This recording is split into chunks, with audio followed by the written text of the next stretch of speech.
عزیزان گرامی، اور خصوصاً اگر مصلحت پروردگار یہ ہو کہ باطل کو حق نہ ملے اور امام کی حفاظت رہے، وہ سب تلاش کریں اور اللہ ایک مرتبہ امام کو غیبت صغرا میں لے جائے۔ اب ابتدائی علماء میں دو نظریے ہیں، ایک شیخ صدوق کا نظریہ، دوسرا شیخ مفید جو ان کے شاگرد ہیں ان کا نظریہ۔ شیخ صدوق کا نظریہ یہ ہے، وہ کہتے ہیں امام کی غیبت کے مفہوم کیا ہے؟ وہ کہتے ہیں مفہوم غیبت یہ ہے کہ یعنی امام آنکھوں سے اوجھل ہیں، نظر نہیں آتے، انگلش میں کہتے ہیں انویزیبل، یعنی امام نظر نہیں آتی، یعنی یہاں سے گزرے تو ہمیں نظر نہیں آتی۔ یہ شیخ صدوق کا نظریہ ہے، وہ اس بات پہ زور دیتے ہیں غیبت یعنی امام نظر نہیں آتے۔ شیخ مفید کہتے ہیں نہیں، یہ مفہوم نہیں ہے، وہ کہتے ہیں امام نظر آتے ہیں، پہچانے نہیں جاتے۔ جیسے جناب یوسف کے بھائی دیکھ رہے تھے، پہچان نہیں رہے تھے، یہی یوسف ہے۔ بات کے علماء کا نظریہ، میرا بھی عقیدہ یہی ہے کہ نہیں، امام کا اختیار ہے، ولایت ہے، جسے چاہیں اسے نظر آئے، جسے چاہیں اسے نظر نہ آئے، اور جسے نظر آئے وہ ولایت رکھتے ہیں، کون پہچانے کون نہ پہچانے، یہ امام کا پورا اختیار، یہ امام کی ولایت۔ ایک دلیل کے طور پہ واقع جلدی سے پیش کرتا ہوں اگر سننا چاہیں۔ حضرت ختم مرتبہ کا سیرہ حلبیہ میں ہے کہ ام جمیل، سب جانتے ہیں ام جمیل کو؟ چند تھوڑا سا بتا دیتا ہوں، آپ کی خاموشی بتا رہی نہیں جانتے۔ ابو لہب کا سب نے نام سنا ہے، چچا تھا پیغمبر اسلام کا، اس کی بیوی کا نام ہے ام جمیل۔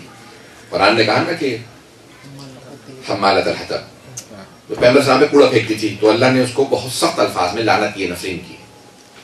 معاویہ کی پھوپھی تھی، یعنی کوئی بھی رشتہ کو اچھا واسطہ تو بے انتہا بہت رکھتی تھی رسول خدا کا، بہت نفرت کرتی تھی، کوڑا ڈالتی تھی رسول خدا کے سر پہ جہاں سے پیغمبر گزرتے۔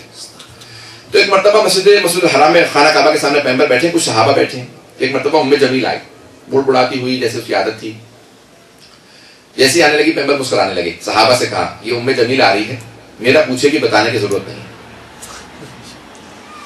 بہت ہی آپ کو سنانے کو سننا، جیسے آپ خاموش رہے وہ صحابہ خاموش ہو گئے۔ آپ سامنے بیٹھے کیا مطلب ہم سے آگے پوچھے گی؟ میں نے کہا چپ رہو، ابھی خود ہی دیکھ لو۔ اب وہ پیغمبر اسلام کو دیکھ رہے کہ ام جمیل آ رہی ہے، پیغمبر اسلام سامنے بیٹھے ہیں اور یہ آئے گی توہین کرے گی، ان کا قریش کا بہت زیادہ زور تھا۔ ایک مرتبہ ام جمیل نے آ کے سوال کیا کہ محمد کہاں ہے؟ اب وہ صحابہ کبھی پیغمبر کو دیکھیں کبھی اسے دیکھیں کہ ہمیں نظر آ رہے ہیں سامنے بیٹھے ہوئے ہیں۔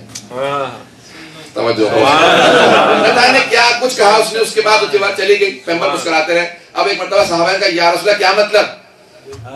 یہ اتنے سوالات کر کے چلی گئی کہ اب اگر آئے گی تو دیکھ لے گی۔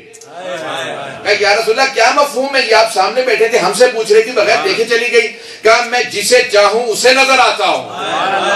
بھائی شب ہجرت بھی پیغمبر نے ایسا ہی کیا، گھر کے دروازے پہ 40 افراد کھڑے تھے، پیغمبر سامنے سے گزر گئے۔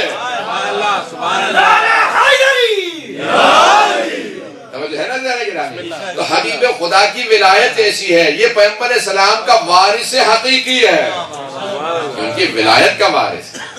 تو ایک مرتبہ کہا کہ جسے چاہوں اسے نظر آتا ہوں، گرامی جسے چاہتے ہیں اسے نظر آتے ہیں۔ ایسے بہت سی روایات میں ہے جب ظہور کریں گے تو بہت سے لوگ کہیں گے ارے یہی امام زمانہ ہے، میں نے کربلا میں دیکھا تھا، کوئی کہے گا نہیں میں نے نجف میں دیکھا تھا، کوئی کہے گا میں نے حج پہ دیکھا تھا۔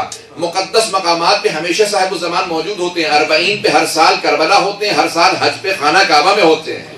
بہت سے لوگ دیکھیں گے پہچانیں گے کہ ہاں یہی ہے، اس کا مطلب ہے کسی کسی کو نظر بھی آتے ہیں۔ یہ ہے غیبت، کہ غیبت صغرا میں امام 69 ایئرز رہے، اس کے بعد پھر اب تک غیبت کبریٰ ہے۔ برحمتك يا أرحم الراحمين وصلى الله على محمد وآله الطاهرين